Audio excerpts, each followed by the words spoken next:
नमस्कार दोस्तों, आप सबका स्वागत है सीटेट पेपर 2 के लिए। जियोग्राफी के ऐसे 100 प्रश्न जिसको पढ़ लेने के बाद आपके 20 में से 20 पूरे नंबर आ जाएंगे और आपको दूसरा कुछ पढ़ने की बिल्कुल भी जरूरत नहीं पड़ेगी। अगर आप चाहते हैं कि आपके पेपर 2 के जियोग्राफी पार्ट में पूरे 20 नंबर आए तो आपके लिए यह वीडियो है। आप पूरा वीडियो देखें और मैं पूरी गारंटी देता हूं कि इन प्रश्नों को पढ़ लेने के बाद एक भी आपको एक्स्ट्रा प्रश्न पढ़ने की जरूरत नहीं होगी। आपका परीक्षा कल है और आप आज सोच रहे हैं कि क्या रिवीजन किया जाए, फिर भी आपके लिए है। आप अगर पहला बार पढ़ने की कोशिश कर रहे हैं फिर भी यह वीडियो आपके लिए है। कुल मिलाकर इस वीडियो की बात करें तो आपके पूरे 20 नंबर दिलाने का मादा दिलाने का पावर मात्र एक वीडियो रखता है पूरे यूट्यूब पर, तो वो ये वीडियो है। तो अगर आप पूरा वीडियो देखते हैं तो आप ही का फायदा होगा, नहीं हो देखते हैं तो फिर आप अपनी जिम्मेवारी खुद ले, हमारा काम है बताना। आगे शुरू करते हैं।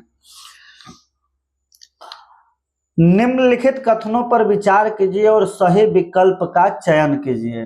कथन है कि पृथ्वी को नीला ग्रह ब्लू प्लैनेट कहा जाता है क्योंकि इसकी 2/3 सतह पानी से ढकी हुई है। कथन हमारा सही है। इसका कारण देखते हैं, रीजन देखते हैं।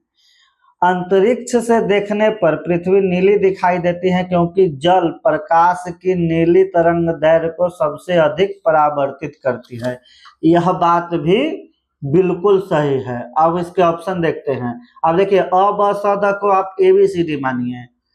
ए और आर दोनों सही है, आर ए की सही व्याख्या करता है। बिल्कुल यह सही प्रतीत होता है, लेकिन आगे देखते हैं कि ऑप्शन क्या है। ए और आर दोनों सही है लेकिन आर ए की सही व्याख्या नहीं करता। कारण जो है वह कथन की सही व्याख्या नहीं करता, तो कारण कथन की सही व्याख्या करता है। दोस्तों ऑप्शन 2 गलत है। चलिए, ए सही है, आर गलत है, लेकिन दोनों सही है तो सी भी गलत है और ए आर दोनों गलत है, डी भी गलत है। तो आपका सही उत्तर होता है ए को हम लोगों ने क्या पढ़ा है, क्या लिखा है, तो आपका सही है। क्योंकि पृथ्वी को नीला ग्रह इसलिए कहा जाता है क्योंकि इसकी 2/3 सतह पानी से ढकी हुई है और अंतरिक्ष से देखने पर पृथ्वी नीली दिखाई देती है क्योंकि जल प्रकाश की नीली तरंगदैर्घ्य को सबसे अधिक परावर्तित कर देती है। पृथ्वी की सतह का लगभग 71% भाग जल से ढका होने के कारण अंतरिक्ष से यह नीली प्रतीत होती है। बात आपको समझ में आ रही होगी। विषुवत वृत्त इक्वेटर के संबंध में निम्नलिखित में से कौन सा कथन सत्य है। विषुवत वृत्त या इक्वेटर कौन है, तो जो हमारे पृथ्वी को बिल्कुल 2 भागों में बांट देता है उसको कहते हैं इक्वेटर, चाहे विषुवत वृत्त। इसके बारे में कौन सा कथन सत्य है। यह शून्य अंश अक्षांश को दर्शाता है जो पृथ्वी को 2 बराबर भागों उत्तरी गोलार्ध और दक्षिणी गोलार्ध में बांटता है। यह बिल्कुल सही प्रतीत होता है। यह पृथ्वी को 2 भागों में बांट देता है, उत्तरी गोलार्ध और दक्षिणी गोलार्ध में। देखिएगा, यह एक काल्पनिक रेखा है जो पृथ्वी को पूर्वी और पश्चिमी गोलार्ध में बांटता है। देखिए, यह एक काल्पनिक रेखा है, बात सही है, लेकिन पृथ्वी को यह पश्चिमी और पूर्वी गोलार्ध में नहीं, उत्तरी और दक्षिणी गोलार्ध में काटता है। पूर्वी और पश्चिमी गोलार्ध में नहीं काटता। यह ध्रुवों की ओर जाने पर आकार में बड़ी हो जाती है। बिल्कुल गलत है।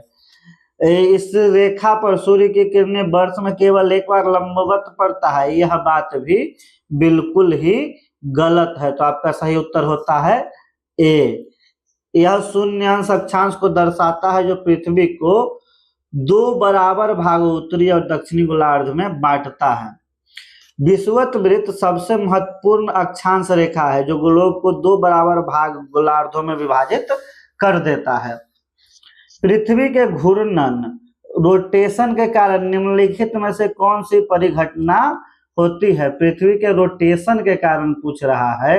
पृथ्वी के घूमने के कारण निम्नलिखित में से कौन सी घटना होती है। पहला है ऋतुओं में परिवर्तन। घूमने के कारण जो ऋतुओं में परिवर्तन नहीं, यह तो सूर्य के परिक्रमा करने के कारण होता है ना। दिन और रात का होना, बिल्कुल दिन और रात का होना पृथ्वी के घूर्णन रोटेशन के कारण होता है। पृथ्वी की परिक्रमा का पथ बदलना, इसका कोई मतलब नहीं बनता है। सूर्य का उत्तरायण से दक्षिणायन होना, बिल्कुल कोई मतलब नहीं। सही उत्तर है दिन और रात। पृथ्वी के घूर्णन गति से क्या होता है, दिन और रात होता है। सूर्य यहाँ है और पृथ्वी अगर यहाँ घूम रहा है, तो अगर सूर्य की रोशनी इधर से जा रही है तो इस तरफ है डे, इस तरफ है नाइट। अगर पृथ्वी घूम के जैसे जैसे घूमेगी वैसे वैसे डे नाइट बदलता चला जाएगा। ठीक है, यह बात समझ में आ रही है। तो घूर्णन गति के कारण क्या होता है जी, दिन और रात होता है। पृथ्वी अपने अक्ष पर पश्चिम से पूरब की ओर घूमती है। एक बात ध्यान रखना है कि पृथ्वी अपने अक्ष पे पश्चिम से पूरब की ओर घूमती है, जिसे घूर्णन गति कहते हैं, जिससे सूर्य के सामने आने वाला हिस्सा दिन और पीछे वाला हिस्सा रात का अनुभव करता है। 21 जून को उत्तर गोलार्ध में क्या स्थिति होती है जी? 21 जून को उत्तर गोलार्ध में क्या स्थिति होती है? ऑप्शन देखते हैं, सबसे छोटा दिन और सबसे लंबी रात। देखते हैं अगला ऑप्शन, देखते हैं कर्क संक्रांति, जिसके तहत उत्तर गोलार्ध में सबसे लंबा दिन और सबसे छोटी रात होती है। उत्तरी गोलार्ध में आप जानते हैं जून में दिन छोटा होता है क्या? सीधी से समझने वाली बात है कि जून में हमारे यहाँ गर्मियां होती है। उत्तरी गोलार्ध में हम पृथ्वी के उत्तरी गोलार्ध में रहते हैं और जून में हमारे यहाँ गर्मियां होती है, तो जाहिर सी बात है कि जून में रातें लंबी नहीं होंगी, छोटी होंगी, तो पहला ऑप्शन कट जाता है। भूमध्य रेखा पर सीधे सूर्य की किरणें और हर जगह बराबर दिन रात, यह बिल्कुल गलत है। दक्षिणी गोलार्ध में ग्रीष्म ऋतु की शुरुआत, बिल्कुल नहीं। ग्रीष्म ऋतु अगर इस समय उत्तरी गोलार्ध में होता है तो दक्षिणी गोलार्ध में क्या होगा जी? दक्षिणी गोलार्ध में शीत ऋतु होगा।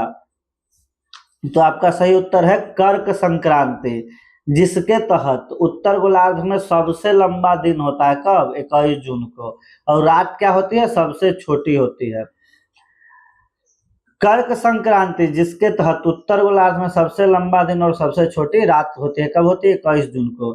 21 जून को सूर्य कर्क रेखा पर लंबवत चमकता है, मतलब सीधा, जिससे उत्तर गोलार्ध में ग्रीष्म अयानांत और कर्क संक्रांति कहते हैं। निम्नलिखित में से कौन से मानचित्र की 3 प्रमुख घटक होती है? एक मानचित्र की 3 सबसे प्रमुख घटक कौन कौन सी होती है जी? पैमाना, दिशा और प्रतीक। यह बिल्कुल सही लग रहा है, लेकिन आगे देखते हैं। ग्लोब, एटलस और भौतिक रूप, तो एकदम गलत है। एक मानचित्र खुद में एक ग्लोब भी हो सकता है, एटलस भी हो सकता है ना, तो ये गलत है। अक्षांश, देशांतर और समय, समय का ग्लोब से कोई लेना देना नहीं है। पर्वत, पठार और मैदान, जी हाँ, किसी भी मानचित्र के मानचित्र में पर्वत, पठार और मैदान इम्पोर्टेंट है, लेकिन और भी चीजें इम्पोर्टेंट है। तो किसी भी नक्शा देखने के लिए उसका माप, दिशा और सिंबल होना बहुत ज्यादा जरूरी है। उसको मानचित्र को समझने के लिए, उसका सटीक उपयोग करने के लिए तो हमको दूरी का पैमाना पता होना चाहिए कि अगर मानचित्र में यहाँ मान लीजिए कि पॉइंट ए पर एक कोई वस्तु है और पॉइंट बी पर कोई वस्तु है, तो हमको पैमाना होना चाहिए कि हर एक सेंटीमीटर की दूरी कितने किलोमीटर है। मान लीजिए 1 सेंटीमीटर की दूरी 10 किलोमीटर है ना। और पॉइंट ए, इसको मानते हैं बी, सी, डी, ई, एफ, जी, और इसको मानते हैं एच। इसको क्या मानते हैं जी? एच मानते हैं। चलिए इसको थोड़ा सा मिटा देते हैं, इसको कहते हैं यह है एच। तो हमको अगर जानना होगा कि पॉइंट ए से पॉइंट डी की कितनी दूरी है, तो हमको पता होगा ना कि पैमाना माप से कि दोनों के बीच, एक पॉइंट से दूसरे पॉइंट के बीच 10 किलोमीटर की 1 सेंटीमीटर के बाद दूरी है, तो हम जानेंगे 10, 20, 30, पॉइंट ए से पॉइंट डी तक 30 किलोमीटर की दूरी है। यह पैमाना बहुत ही जरूरी है। दिशा, मैप में दिशा हमेशा इंपॉर्टेंट होता है कि ऊपर की तरफ उत्तर है। और चीजों का, जैसे कि पहाड़ का चिन्ह है ना, अब घर का चिन्ह है, नदी का चिन्ह है, हर कोई तो क्या कहते हैं परफेक्टली बना देना मानचित्र में बहुत मुश्किल होता है, इसलिए उनके सिंबल्स का ज्ञान हमको बहुत ज्यादा जरूरी होता है। तो किसी भी मानचित्र में पैमाना यानी कि दूरी का माप, दिशा और प्रतीक मतलब सिंबल्स बहुत इंपॉर्टेंट है, सबसे इंपॉर्टेंट है। तो सही उत्तर होता है ए। पृथ्वी का कौन सा परिमंडल ठोस चट्टानों से बना है? पृथ्वी का कौन सा परिमंडल ठोस चट्टानों, ठोस पार्ट से बना है? वायुमंडल, जलमंडल, स्थल मंडल और जीव मंडल। देखिए वायुमंडल पृथ्वी और पृथ्वी के पूरे आसपास का हिस्सा है, जिसमें गैस भी है, क्या कहते हैं, लिक्विड भी है, तरल जल भी है, हवा भी है। तो ये सब थोड़ी चट्टान से बना है जी, पार्टिकल से बना है, ये सब थोड़ी चट्टान से बना है। सिर्फ पृथ्वी का जमीन जो है, स्थल मंडल जो है, लिथोस्फेयर जो है, वह ठोस चट्टानों से बना है, जल तो तरल है। जीव मंडल में सारे जीव जंतु आते हैं, तो यह चट्टानों से थोड़ी बना है। तो आपका सही उत्तर होता है सी, स्थल मंडल, लिथोस्फेयर। पृथ्वी की ऊपरी पपड़ी को मेंटल और ऊपरी हिस्से को स्थल मंडल कहते हैं। देखिए ये पृथ्वी है, तो इसकी जो ऊपरी परत है ना, ऊपरी परत, इसको कहते हैं मेंटल, और सबसे अंदर वाले परत को कहते हैं मैग्मा। तो चलिए अगले प्रश्न की ओर चलते हैं। विश्व का सबसे बड़ा महाद्वीप कौन सा है जिससे होकर कर्क रेखा गुजरती है? तो आपका सही उत्तर होगा जी एशिया। विश्व का सबसे बड़ा महाद्वीप एशिया महाद्वीप है, जिससे होकर कर्क रेखा गुजरती है। यह पूर्वी गोलार्ध में स्थित है, उत्तर पूर्वी गोलार्ध में स्थित है। एशिया कहाँ है? उत्तर पूर्वी गोलार्ध में स्थित है, मुख्य रूप से उत्तर पूर्वी गोलार्ध में, ठीक है, और उत्तरी गोलार्ध में भी। यहाँ विश्व की सबसे अधिक जनसंख्या निवास करती है। निम्नलिखित में से किस महासागर का आकार अंग्रेजी के एस अक्षर के आकार का है? किस महासागर का आकार एस जैसा है? तो जब भी हम एस जैसे किसी भी महासागर का नाम सुनेंगे ना, तो उसका बताएंगे कि क्या कहते हैं, अंटार्कटिक, अरे यार बोलने में फंबल हो रहा है, अटलांटिक महासागर। अटलांटिक महासागर का आकार एस जैसा है। कई बार चीजें होती है कि पता होते हुए भी अटक जाती है। बताइए अटलांटिक अटक गया तो क्या ही कर सकते हैं, छोड़िए, आपको मतलब है ज्ञान से, मेरे अटकने से नहीं। तो अगर प्रश्न हो कि किस महासागर का आकार अंग्रेजी के एस अक्षर के जैसा है, तो हम अटलांटिक महासागर का नाम बताएंगे, क्योंकि अटलांटिक महासागर विश्व का सबसे दूसरा महासागर है और जिसकी तट रेखा बहुत ही दंतुरित है, और इसका आकार जो है वह एस जैसा दिखता है। कैसा दिखता है? एस जैसा दिखता है।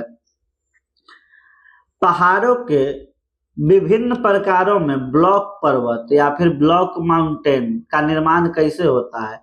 बलित पर्वत भी होते हैं, ब्लॉक पर्वत भी होते हैं। तो ये पूछ रहा है कि ब्लॉक पर्वत का, ब्लॉक माउंटेन का निर्माण कैसे होता है? जब मैग्मा धरातल पर आकर ठंडा हो जाता है, जब बहुत बड़ी भू सतह टूट जाती है और ऊर्ध्वाधर रूप से विस्थापित होकर ऊपर नीचे उठती है, और ऊपर उठती है या फिर नीचे धंसती है। नदियों के निक्षेपण से, सेडिमेंट जो नदियों में कट के आता है उसके कारण, या फिर हवा के कटाव से। तो आपका जो सही उत्तर है वह सही उत्तर है सी, ऊपर नीचे हो गया है क्रम, ठीक है। लेकिन जब बहुत बड़ी भू सतह टूट जाती है ना, और वह ऊर्ध्वाधर रूप से, मतलब कि या तो ऊपर या तो नीचे की ओर उठ जाती है, या फिर नीचे की ओर धंस जाती है, या फिर ऊपर की ओर उठ जाती है, तो इस बल के कारण ब्लॉक माउंटेन्स का निर्माण होता है। विवर्तनिक बलों के कारण जब जमीन के ब्लॉक ऊपर उठते हैं या फिर बीच का हिस्सा नीचे धंस जाता है, तब ब्लॉक पर्वतों का निर्माण होता है, जैसे कि राइन घाटी और वासराज पर्वत। वायुमंडल की संरचना से जुड़ा हुआ एक प्रश्न है कि मौसम से जुड़ी हुई सभी घटनाएं जैसे कि वर्षा, कोहरा, ओलावृष्टि वायुमंडल के किस परत में घटित होता है? तो आपको पता है कि वायुमंडल की कई परत है, जैसे समताप मंडल, क्षोभ मंडल, बहिर्मंडल या आयन मंडल। तो पूछ रहा है कि इन मंडलों में जो मौसम से जुड़ी घटनाएं होती है वह कहाँ घटती है? तो जी मौसम से जुड़ी घटनाएं क्षोभ मंडल में घटती है। कहाँ घटती है? क्षोभ मंडल में। समताप मंडल में क्या होता है? प्लेन उड़ता है। तो क्षोभ मंडल आपका ट्रोपोस्फेयर जो है वह सही उत्तर है। मौसम से जुड़ी सारी घटनाएं कहाँ घटती है? क्षोभ मंडल में घटती है। यह वायुमंडल की सबसे निचली परत है जिसमें मौजूद जल, वाष्प और धूल कण सभी मौसम संबंधी बदलावों के लिए उत्तरदायी होते हैं। उच्च दाब क्षेत्र से निम्न दाब क्षेत्र की ओर हवाओं की गति को क्या कहा जाता है? हाई प्रेशर एरिया से लो प्रेशर एरिया में जो हवा की गति होती है उसको क्या कहा जाता है? ऑप्शन है चक्रवात, दूसरा है पवन, तीसरा है वर्षा, चौथा है आर्द्रता।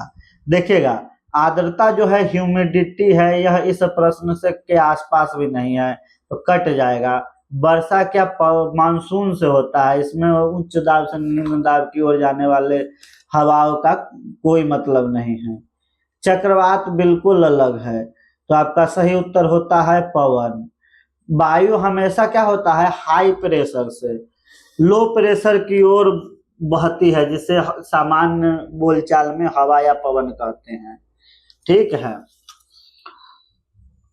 जब गर्म आर्द्र हवा पर्वतीय ढलान के सहारे ऊपर उठती है, ठंडी होती है और वर्षा करती है, तो इस प्रकार के वर्षा को क्या कहते हैं? प्रश्न को समझिएगा। जब गर्म आर्द्र हवा, जो ह्यूमिड भरा हुआ हवा हो, पर्वतीय ढलान के सहारे ऊपर उठती है, ऊपर उठने के बाद ठंडा हो जाती है, क्या होती है? ठंडा हो जाती है और उसके बाद वर्षा कर देती है, उस हवा को क्या कहते हैं जी? संवहनीय वर्षा, चक्रवाती वर्षा, पर्वतीय वर्षा या मानसूनी वर्षा? तो आप सीधा सीधा समझिएगा कि यह पर्वत से जुड़ा हुआ प्रश्न है, तो पर्वत जहां आएगा वहां लगा देंगे। और क्या कहते हैं, फिर भी समझने का प्रयास करते हैं। देखिए, जो भी वर्षा होती है, जब गर्म हवा, आर्द्र हवा पर्वत के ढलान के ऊपर उठती है और वहां ठंडा होकर वर्षा हो जाती है, वो पर्वतीय वर्षा कहलाती है। समझ में आ रही होगी। जब पर्वत मार्ग में अवरोध बनते हैं तो हवा ऊपर उठकर ठंडी होकर पहाड़ों के पवन विमुख ढाल पर वर्षा कर देती है, ही वर्षा पर्वतीय वर्षा कहलाती है। ठंडी महासागरीय धाराएं सामान्यतः कहाँ उत्पन्न होती है? तो ठंडी महासागरीय धाराएं उच्च अक्षांशों से भूमध्य रेखा की ओर उत्पन्न होती है। कहाँ होती है जी? उच्च अक्षांशों, उच्च ध्रुवों से भूमध्य रेखा की ओर। देखिए, ध्रुवों की तरफ क्या होता है? ठंडा बहुत होता है ना, ये हमको पता है। तो वहां से जब भूमध्य रेखा की ओर गति करती है जो धारा, वह ठंडी महासागरीय धारा होती है। और यह कहाँ हो जाती है? तो उत्पन्न होती है तो उच्च अक्षांशों, ध्रुवों में। ध्रुवीय क्षेत्रों से ठंडी जल धाराएं निम्न अक्षांश यानी भूमध्य रेखा की तरफ तो प्रवाहित होती है, जैसे लेब्राडोर धारा। कौन सी धारा? लेब्राडोर धारा। महासागरीय जल का दिन में 2 बार नियमित रूप से उठना और गिरना क्या कहलाता है? तो जब भी चांद के ग्रेविटेशनल फोर्स के कारण, चांद के गुरुत्वाकर्षण बल के कारण महासागरीय जल दिन में 2 बार नियमित रूप से क्या करता है? उठता है, फिर गिरता है, फिर उठता है, फिर गिरता है। इसको हम लोग ज्वार और भाटा कहते हैं। क्या कहते हैं? ज्वार भाटा। इसको टाइड के नाम से भी जाना जाता है। यह सूर्य और चंद्रमा के गुरुत्वाकर्षण खिंचाव के कारण पृथ्वी के जल का ऊपर उठना, जिसको ज्वार कहते हैं, और नीचे गिरना, जिसको भाटा कहते हैं, यह होता है। उष्णकटिबंधीय सदाबहार वनों के संबंध में निम्नलिखित में से कौन सा कथन गलत है? प्रश्न को ध्यान से सुनिएगा कि उष्णकटिबंधीय सदाबहार वनों के संबंध में निम्नलिखित में से कौन सा कथन गलत है? ऑप्शन है कि इन वनों में पेड़ अपनी पत्तियां किसी एक विशेष मौसम में पूरी तरीके से गिरा देता है। ठीक है, ये तो सदाबहार वन है, खैर वहां तो ऐसा स्थिति नहीं होता, फिर भी देखते हैं। यहाँ वर्ष भर भारी वर्षा होती है, बिल्कुल भारी वर्षा होती है, इसलिए तो इसको सदाबहार कहा जाता है। यहाँ पाए जाने वाले मुख्य वृक्ष महोगनी, रोजवुड और आबनूस है, बिल्कुल सही है। इन वनों के पेड़ इतने घने होते हैं कि सूर्य की रोशनी दिन में भी जमीन तक नहीं पहुंच पाती।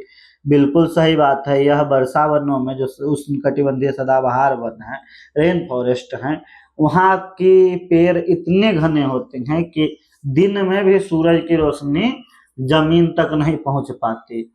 तो देखिए, जब पत्तियां गिराने की बात होगी तो जहां मौसम का मार पेड़ों को झेलना पड़ेगा वहां अपनी पत्तियां गिरा देगी। तो यह बात बिल्कुल गलत होता है, क्योंकि हमसे गलत पूछा गया है, इसलिए जो गलत है वही सही है। सही उत्तर होगा ए। उष्णकटिबंधीय सदाबहार वनों के पेड़ वर्ष भर हरे भरे रहते हैं, क्योंकि ये एक साथ अपनी पत्तियां नहीं गिराते। इनके पत्तियों को गिराने का कोई निश्चित ऋतु भी नहीं होता है। लद्दाख जैसे ठंडे मरुस्थल में किस प्रकार की वनस्पति या कृषि पाई जाती है? तो लद्दाख जैसे ठंडे मरुस्थल में अत्याधिक ठंड होता है दोस्तों। क्या होता है? बहुत ज्यादा ठंड होता है। तो यहाँ बहुत जबरदस्त कृषि तो बिल्कुल नहीं पाई जाएगी। तो क्या पाई जाएगी जी? बड़े बड़े सघन वन और धान के खेत। धान के खेत के लिए वर्षा पानी की बहुत जरूरत होती है सघन वनों के लिए। लेकिन लद्दाख क्या है? ठंडा मरुस्थल है, डेजर्ट है, कोल्ड डेजर्ट है, ठंडा रेगिस्तान है। और जब रेगिस्तान की बात हो रही है तो जाहिर सी बात है कि यहाँ बहुत ज्यादा क्या कहते हैं, ऐसी सुविधा नहीं होगी कि बहुत ज्यादा पेड़ पौधे ग्रो कर पाए, बढ़ पाए। तो इसके कारण यहाँ सघन वन और धान के खेत नहीं होंगे। पहला ऑप्शन गलत होता है। अत्याधिक ठंडे मौसम के कारण वहां केवल विलो और पॉपुलर के छोटे टुकड़े या झाड़ियां तथा घाटी में जौ आलू की खेती होती है। बिल्कुल, घाटियों में थोड़ी बहुत जौ आलू की खेती होती है। यहाँ विलो के पेड़ पाए जाते हैं, यहाँ पॉपुलर के पेड़ पाए जाते हैं, छोटी झाड़ियां, लेकिन घने पेड़ नहीं। यह उत्तर सही लग रहा है, लेकिन आगे भी देख लेते हैं। रबर और चाय के बागान।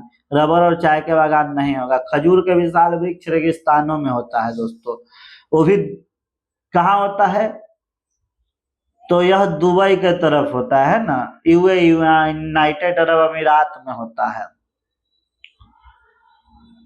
तो आपका सही उत्तर हो जाता है बी। अत्याधिक ठंडे मौसम के कारण वहां केवल बिलो और पॉपुलर के छोटे टुकड़े या झाड़ियां तथा घाटी में जौ और आलू की खेती क्यों होता है जी? लद्दाख शीत मरुस्थल है जहां वर्षा बहुत कम होती है और न्यूनतम तापमान में लोएस्ट टेम्परेचर के कारण वनस्पतियां बहुत सीमित होती है। उम्मीद करता हूं कि आपको यह प्रश्नों की सीरीज पसंद आ रही होगी। अगर आपको मजा आ रहा है तो जाकर चैनल को सब्सक्राइब करिए। कमेंट में बताइए आप कहां से देख रहे हैं। प्रश्न आता है कि स्थानांतरित कृषि, जिसे शिफ्टिंग एग्रीकल्चर भी कहते हैं, जिसको झूम खेती भी कहते हैं मिजोरम में, को पूर्वोत्तर भारत में किस नाम से जाना जाता है? प्रश्न ही पूछ दिया। मैंने जो बताया था और प्रश्न में उसी को पूछ दिया। तो इसको पूर्वोत्तर, नॉर्थ ईस्ट, पूर्वोत्तर भाग कहाँ है जी? भारत का नक्शा से पूछेगा तो कहाँ है? भारत का हमारा मैप ऐसा है ना, और मैं बनाने का प्रयास करता हूं। आप देखिएगा कि भारत का मैं मैप बनाने का प्रयास कर रहा हूं। परफेक्ट तो नहीं होगा। तो यह जो हिस्सा है ना, यह जो हिस्सा है, इसको भारत का नॉर्थ ईस्ट मतलब पूर्वोत्तर कहते हैं। और वहां के मिजोरम में झूम खेती किया जाता है, जो कि एक स्थानांतरित कृषि यानी कि शिफ्टिंग एग्रीकल्चर है। इस पद्धति में वनों के एक टुकड़े को काट कर जलाया जाता है और राख पर कुछ साल खेती करने के बाद उस जमीन को छोड़ दिया जाता है और फिर दूसरी जगह खेती करने लगते हैं लोग। इसी को शिफ्टिंग एग्रीकल्चर या झूम खेती कहते हैं। रेशम कीट पालन, सेरीकल्चर, किससे संबंधित है? तो सीधी बात है, ऑप्शन से हमको समझ में आ जाएगा कि रेशम कीट पालन रेशमी कीटों का व्यवसायिक पालन से संबंधित है। हमको ज्यादा देखने की जरूरतें नहीं है, साफ साफ लिखा हुआ है। इसमें रेशम के कीड़ों को शहतूत के पौधों पर पाला जाता है। ठीक है। जनसंख्या घनत्व से क्या तात्पर्य है? जनसंख्या घनत्व का मतलब क्या होता है? जनसंख्या घनत्व क्या होता है जी? बार बार प्रश्न आता है जनसंख्या घनत्व। तो जनसंख्या घनत्व क्या किसी देश की कुल जनसंख्या है? बिल्कुल नहीं। कुल जनसंख्या को जनसंख्या घनत्व नहीं कहा जा सकता। दूसरा ऑप्शन देखते हैं, प्रति वर्ग किलोमीटर, प्रति स्क्वायर किलोमीटर, है ना, रहने वाले लोगों की संख्या। बिल्कुल सही बात है, लेकिन हम आगे के ऑप्शन को देख लेते हैं। ग्रामीण क्षेत्र, शहरी क्षेत्र में गलत है। जन्म दर, मृत्यु दर की कोई बात नहीं। आपका सही उत्तर होगा बी, कि किसी वर्ग किलोमीटर में किसी क्षेत्र में कितने लोग रहते हैं, यह हमारा जनसंख्या घनत्व को बताता है।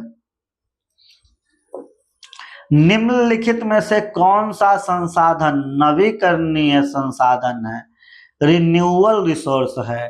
क्या है जिसको रिन्यूएबल रिसोर्स क्या होता है? नवीकरणीय संसाधन। नवीकरणीय संसाधन क्या होता है? जिसका हम पुनः प्रयोग कर सके, जिसको हम बार बार उपयोग में ला सके, वही ना हमारा नवीकरणीय संसाधन होगा। कोयला एक बार जल जाएगा तो दोबारा यूज होगा जी? पेट्रोलियम नहीं होगा, प्राकृतिक गैस नहीं होगा। सौर ऊर्जा का उपयोग हम बार बार बार बार लगातार कर सकते हैं।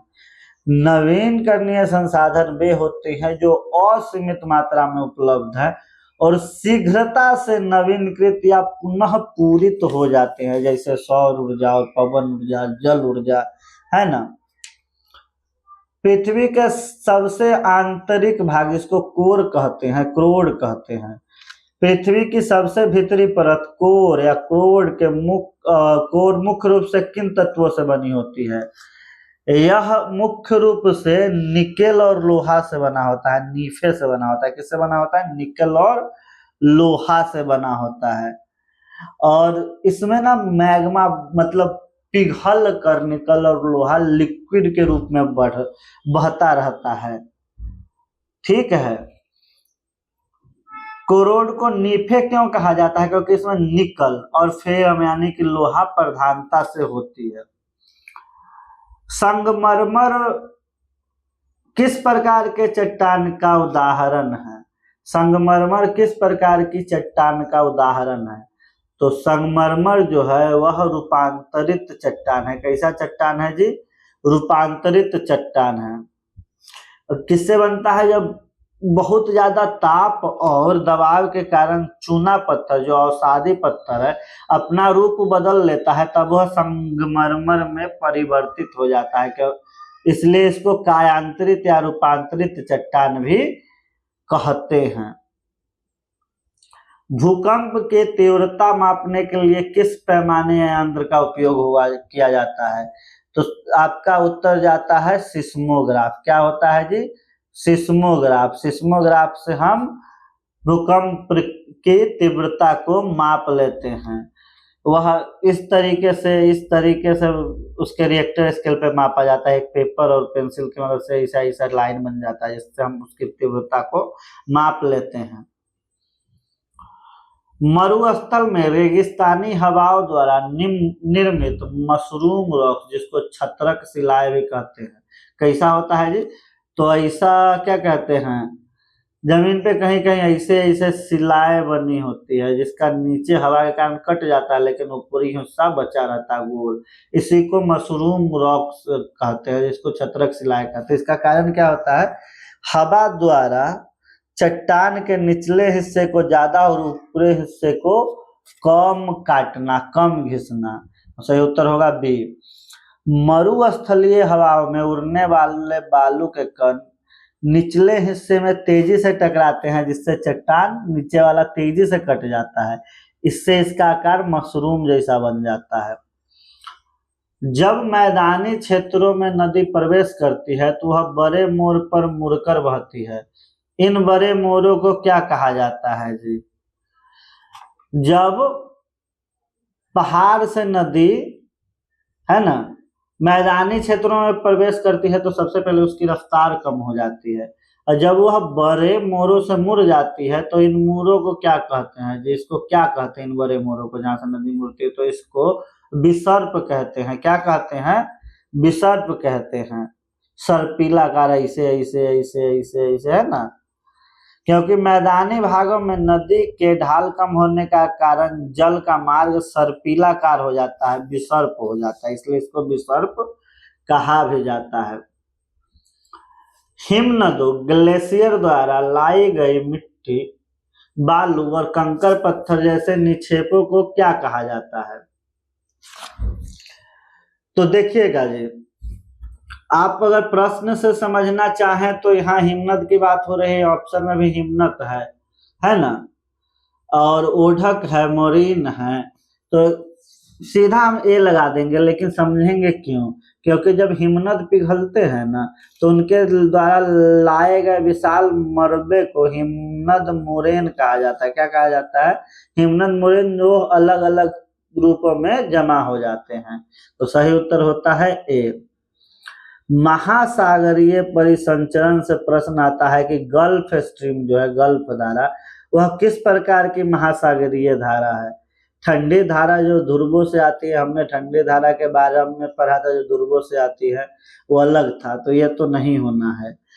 गर्म धारा जो मैक्सिको की खाड़ी से उत्तर की ओर बहता है, बिल्कुल सही मेरे दोस्तों। जो मैक्सिको की खाड़ी से उत्तर की ओर जो धारा बहता है वह गल्फ स्ट्रीम कहलाता है ना। तो सही उत्तर होता है बी। गल्फ स्ट्रीम एक प्रसिद्ध गर्म महासागरीय धारा है जो अटलांटिक महासागर में उत्तर पश्चिमी यूरोप के तापमान को प्रभावित कर देता है। अंतरिक्ष से आने वाले उल्कापिंड वायुमंडल की किस परत में प्रवेश करते ही जल जाते हैं? तो अंतरिक्ष से जो उल्कापिंड आता है वह वायुमंडल के मध्यमंडल में प्रवेश करते ही जल जाते हैं, क्योंकि मध्यमंडल वायुमंडल की तीसरी परत है, और यहाँ आने से उल्कापिंड इस परत में प्रवेश करने पर ही जल जाते हैं। ज्यादा ये आपको बस याद रखना है कि उल्कापिंड मध्यमंडल में जल जाते हैं। रेडियो तरंगों का पृथ्वी पर वापस परावर्तित होना वायुमंडल के किस परत पर से संभव होता है? तो रेडियो तरंग जो वायुमंडल में चले जाते हैं, वापस पृथ्वी पर लौटते हैं, तो यह आयान मंडल में जाकर लौट जाते हैं। किससे लौट जाते हैं? आयान मंडल से। इस परत में विद्युत आवेशित कण आयन होते हैं जो पृथ्वी से भेजी गई रेडियो तरंगों को पुनः धरातल की ओर परावर्तित कर देते हैं। शीतोष्ण घास के मैदानों को उत्तरी अमेरिका में किस नाम से जाना जाता है? तो जो शीतोष्ण घास की मैदान है उसे उत्तरी अमेरिका में प्रेयरी के नाम से जाना जाता है। किसके नाम से जाना जाता है? प्रेयरी के नाम से जाना जाता है, जो गेहूं के खेती के लिए प्रसिद्ध है। दक्षिण अमेरिका में शीतोष्ण के घास के मैदान को क्या कहा जाता है जी? तो दक्षिण अमेरिका में इसे प्रेयरी जो है शीतोष्ण घास के मैदान, उसे पंपास कहा जाता है। क्या कहा जाता है? पंपास कहा जाता है। उत्तरी अमेरिका में प्रेयरी कहा जाता है, दक्षिण अमेरिका में पंपास कहा जाता है। अर्जेंटीना और उरुग्वे के समशीतोष्ण घास के मैदान को पंपास कहते हैं। ग्रामीण बस्तियों में संकुचित बस्तियां किसे कहा जाता है? संकुचित मतलब सिकुड़ा हुआ एक जगह होना, इसको कहते हैं जहां घरों का एक ऐसा सघन मतलब बसाव होता है, बहुत घना, जहां के क्षेत्र चारों ओर खेत और उपजाऊ के लिए फैली होती है। सही उत्तर होता है आपका बी। विश्व का सबसे लंबा रेल मार्ग कौन सा है? तो विश्व का सबसे लंबा रेल मार्ग ट्रांस साइबेरियन रेलवे है। क्या है? ट्रांस साइबेरियन रेलवे विश्व का सबसे लंबा रेल मार्ग। यह रूस में स्थित दुनिया का सबसे लंबा रेल मार्ग है, जो पश्चिमी रूस के सेंट पीटर्सबर्ग से प्रशांत तट पर स्थित व्लादिवोस्तोक से जोड़ता है। सेंट पीटर्सबर्ग को कहां से जोड़ता है? व्लादिवोस्तोक से। संचार के साधनों में जनसंचार मास मीडिया के अंतर्गत किसे शामिल किया गया है? तो मास मीडिया के अंतर्गत आपके समाचार पत्रों, रेडियो और टेलीविजन को जोड़ा गया है, क्योंकि यह एक साथ लाखों करोड़ों लोगों तक सूचना या फिर शिक्षा या मनोरंजन पहुंचा देते हैं। अमेजन बेसिन के वनों में किस प्रकार की जलवायु पाई जाती है जी? अमेजन बेसिन के अमेजन बेसिन के वनों में भूमध्य रेखीय या उष्णकटिबंधीय जलवायु पाई जाती है। बिल्कुल सही उत्तर होता है ये। अमेजन बेसिन के वनों में भूमध्य रेखीय और उष्णकटिबंधीय जलवायु गर्म और आर्द्र पाई जाती है। यहाँ वर्षा भी बहुत होता है। ठीक है। गंगा ब्रह्मपुत्र बेसिन में उगने वाले प्रमुख सदाबहार वनों के अलावा डेल्टाई भाग में कौन से विशिष्ट वृक्ष पाए जाते हैं? तो गंगा ब्रह्मपुत्र बेसिन में सदाबहार व पर्णपाती वन है। उसके अलावा जो गंगा ब्रह्मपुत्र बेसिन है जो बंगाल के आसपास बनता है, वहां सुंदरी के वृक्ष पाए जाते हैं, जिसको सुंदर वन कहते हैं। क्या कहते हैं? सुंदर वन, है ना। या मैनग्रोव फॉरेस्ट है यह, जहां ज्वारीय वनों में सुंदरी नाम के पेड़ बहुयात रूप से उगते हैं। पृथ्वी की कुल सतह का कितना हिस्सा पानी से ढका होने के बावजूद उपयोग योग्य मीठे पानी की मात्रा बहुत कम है? पृथ्वी का लगभग 71% भाग पानी से ढका हुआ है, फिर भी इस 71% के मात्र 2.7% ही मीठा पानी है, जिसका हम पीने में उपयोग करते हैं। और आपको पता है इस 2.7 में भी लगभग 90% बर्फ से ढका है।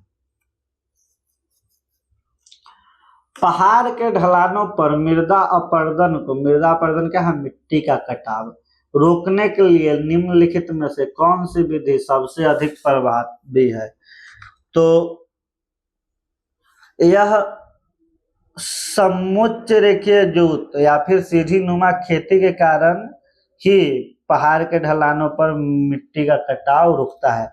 जैसे यह पहाड़ है, यहाँ काटे तो यहाँ खेत बना लिए, फिर यहाँ खेत बना लिए, फिर यहाँ खेत बना लिए, जिससे मिट्टी का कटाव रुक जाता है। तो सही उत्तर होता है आपका बी।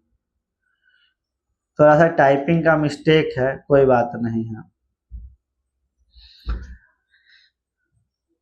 सीढ़ीदार खेत बनाकर ढलान के विपरीत समुच्च रेखाओं के साथ जुताई करने से बहते पानी का वेग कम होता है और मिट्टी की कटाई रुक जाती है।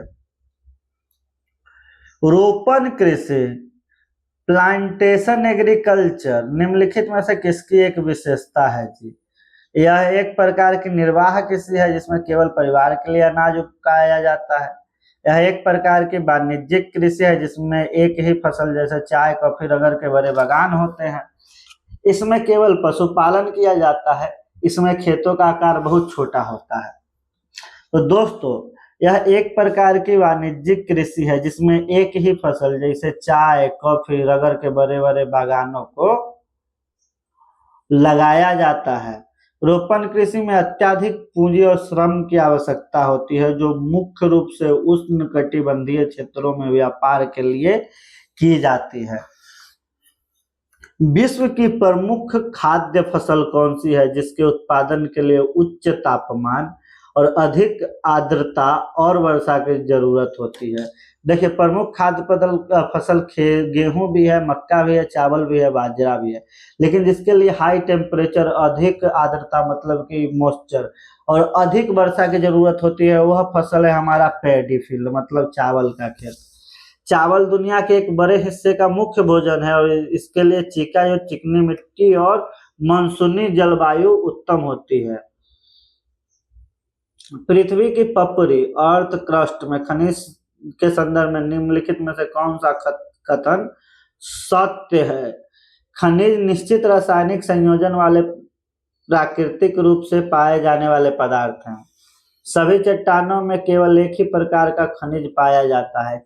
खनिज नवीकरणीय होते हैं किंतु दोबारा बन जाते हैं, तुरंत दोबारा बन जाते हैं। खनिजों का वितरण पूरे विश्व में समान रूप से तो नहीं है जी, यह तुरंत नहीं बन जाते हैं। सभी चट्टानों में अलग अलग खनिज पाए जाते हैं। तो एकमात्र उत्तर सही होगा वो है खनिज निश्चित रासायनिक संयोजन वाले प्राकृतिक रूप से पाए जाने वाले पदार्थ हैं। निम्नलिखित में से किसे जीवाश्म ईंधन या फिर फॉसिल फ्यूल माना गया है? सौर ऊर्जा नहीं जी, यह जीवाश्म ईंधन नहीं, पवन भी नहीं है, बायोगैस भी नहीं है। कोयला, पेट्रोलियम एवं प्राकृतिक गैस को फॉसिल फ्यूल यानी कि जीवाश्म ईंधन ईंधन माना गया है। जीवाश्म ईंधन क्या है?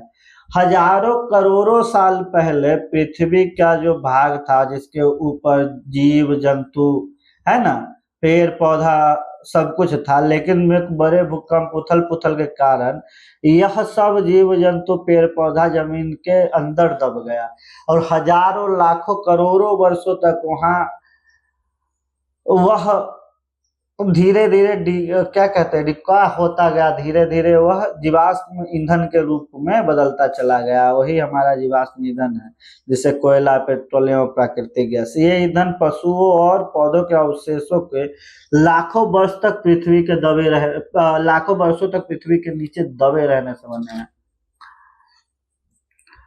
भूतापीय ऊर्जा, जिसको जियोथर्मल एनर्जी कहते हैं, इसका क्या मतलब होता है? तो यह सौर ऊर्जा से प्राप्त बिल्कुल नहीं, यह पृथ्वी के भीतर की गर्मी तापमान से प्राप्त की जाने वाली ऊर्जा है, बहते पानी और ज्वार भाटे से नहीं। यह भूतापीय है। क्या है? जियोथर्मल, पृथ्वी के अंदर जो ऊर्जा है ना, गर्मी है ना, उससे प्राप्त किए जाने वाली ऊर्जा है। पृथ्वी के गर्भ में गहराई बढ़ने पर तापमान बढ़ता है। इस ताप ऊर्जा का उपयोग विद्युत उत्पन्न करने के लिए किया जाता है, बिजली बनाने के लिए। मालिकाना हक, ओनरशिप के आधार पर उद्योगों को किस श्रेणी में बांटा जाता है? किसके आधार पर? मालिकाना हक, ओनरशिप के आधार पर। कृषि आधारित उद्योग हो सकते हैं, खनिज आधारित और वन आधारित। सार्वजनिक क्षेत्र, निजी क्षेत्र और संयुक्त सहकारी। लघु उद्योग और कुटीर उद्योग, भारी और हल्के। देखिए, भारी और हल्के उद्योग उसमें बनने वाले सामान के टाइप से। लघु और कुटीर उसका कितना बड़ा है कितना छोटा है इसके कारण। कृषि आधारित उसके क्या कहते हैं, क्षेत्र पर कि वह किस सामान को बनाता है। लेकिन मालिकाना हक की जब बात आती है, ओनरशिप की बात आती है, तो हो सकता है कि निजी क्षेत्र का हो, सार्वजनिक क्षेत्र का हो, संयुक्त सहकारी क्षेत्र का हो। तो सही उत्तर आपका होता है बी, ओनरशिप के अकॉर्डिंग बात करें तो। सिलिकॉन वैली किस प्रकार के उद्योग के लिए विश्व प्रसिद्ध है? ये सिलिकॉन वैली सूचना एवं प्रौद्योगिकी, मतलब कि इंफॉर्मेशन आईटी टेक्नोलॉजी के लिए प्रसिद्ध है, इसलिए बेंगलोर को भारत का सिलिकॉन वैली कहा जाता है ना। कैलिफोर्निया यूएसए स्थित सिलिकॉन वैली विश्व स्तर पर कंप्यूटर और सॉफ्टवेयर उद्योगों का प्रमुख है। कैलिफोर्निया क्या है? यूएस का सिलिकॉन वैली है। जनसंख्या पिरामिड, जिसको पॉपुलेशन पिरामिड कहते हैं, इसका क्या उपयोग होता है जी?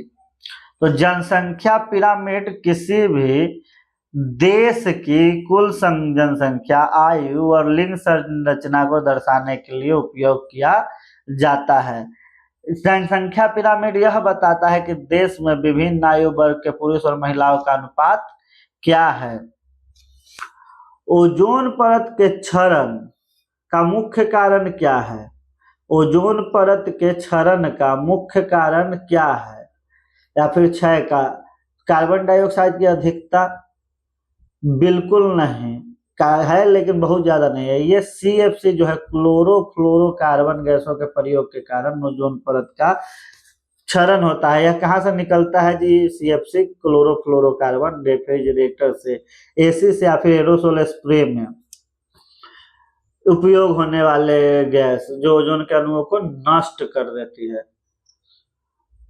कटिबंध जोन के संदर्भ में उष्ण कटिबंध की क्या विशेषताएं हैं जी? उष्ण कटिबंध क्या है? यहाँ बहुत ज्यादा मॉइस्चर होगा, बहुत वर्षा होगी, गर्मी भी होगी। यह कर्क रेखा और मकर रेखा के बीच में दोपहर का सूर्य वर्ष में कम से कम एक बार सिर के ऊपर लंबवत चमकता है। ठीक है, तो यह आपका ऑप्शन के अकॉर्डिंग सही उत्तर होता है। यहाँ कर्क रेखा और मकर रेखा के बीच दोपहर का सूर्य वर्ष में कम से कम एक बार सिर के ठीक ऊपर लंबवत चमकता है। उष्ण कटिबंधीय क्षेत्र को सबसे अधिक ऊष्मा प्राप्त होता है क्योंकि यहाँ सूर्य की किरणें सीधी पड़ती है। मानचित्रों में नीले रंग का प्रयोग सामान्यतः किसको दर्शाने के लिए किया जाता है? तो जी मानचित्रों में नीले रंग जलाशयों, जल स्रोतों, महानगरों, महासागरों और नदियों, समुद्रों को दर्शाने के लिए किया जाता है। यह पारंपरिक रंग योजना के अनुसार नीले रंग से पानी, भूरे रंग से पर्वत, पीले रंग से पठार, हरे रंग से मैदानों को दर्शाया जाता है। देखिएगा, अगर आप यहाँ तक आए हैं तो आप जाकर वीडियो को लाइक कर दे, चैनल को सब्सक्राइब कर ले, कमेंट में आप बता दें कि आप कहाँ से देख रहे हैं। हम इस पार्ट में इतने ही प्रश्न को रखेंगे क्योंकि यह वीडियो बहुत लंबा हो गया है। आगे 50 प्रश्न और आएंगे जिसको हम दूसरे पार्ट में रखेंगे। अंतिम प्रश्न आप सुन लीजिए इस पार्ट का कि मानव संसाधन विकास, जिसको ह्यूमन रिसोर्स डेवलपमेंट कहते हैं, इससे क्या तात्पर्य है? केवल कुल जनसंख्या में वृद्धि करना? बिल्कुल नहीं। लोगों के कौशल, शिक्षा, स्वास्थ्य में सुधार करना ताकि वे अधिक मूल्यवान संसाधन बन सके, मानव संसाधन का विकास कहलाता है। सही उत्तर आपका होता है बी। शिक्षा और स्वास्थ्य किसी भी देश के नागरिकों को एक सक्षम नागरिक बनाता है। देखिए हमारे पास और पूरे 100 प्रश्न है ना, लेकिन मैं आज आप लोगों से सिर्फ 50 प्रश्न डिस्कस मैंने आपसे किया है और उम्मीद करता हूं कि आपको एक एक प्रश्न बहुत अच्छे से समझ में आ गया होगा। अगर आपको मजा आया है तो चैनल को लाइक करें, है ना, चैनल को सब्सक्राइब करें, वीडियो को लाइक करो, कमेंट में बताएं आप कहां से देख रहे हैं। तब तक के लिए नमस्कार, प्रणाम, मिलते हैं पार्ट 2 में जल्द ही। मैं प्रयास करूंगा कि जल्द से जल्द पार्ट 2 को अपलोड कर दिया जाए। धन्यवाद।